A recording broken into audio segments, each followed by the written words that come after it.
नमस्कार. आपण पाहत आहात exclusive news 24 news. Bureau chief Balaji Jagatkar. Parli Vaijnath शहरात एक धक्कादायक घटना समोर आली आहे. संत भगवान बाबा चौक ते तहसील कार्यालयाकडे जाणाऱ्या रस्त्यावर प्रशांत प्रल्हाद देशमुख यांना एका विना नंबर प्लेट थार गाडीने धडक दिल्याची घटना घडली आहे. या अपघातात प्रशांत देशमुख गंभीर जखमी झाले असून त्यांच्यावर अंबाजोगाई येथील रुग्णालयात उपचार सुरू आहेत. या घटनेनंतर शहरात संतापाचे वातावरण निर्माण झाले आहे.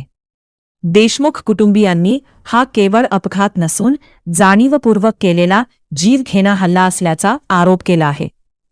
विशेष म्हणजे परिसरातील सीसीटीव्ही फुटेजमध्ये संबंधित थार गाडी कैद झाल्याचा दावा करण्यात आला आहे. कुटुंबियांच्या म्हणण्यानुसार वाहन चालकाने संशयास्पद पद्धतीने मागून येत धडक दिली आणि घटनास्थळावरून फरार झाला.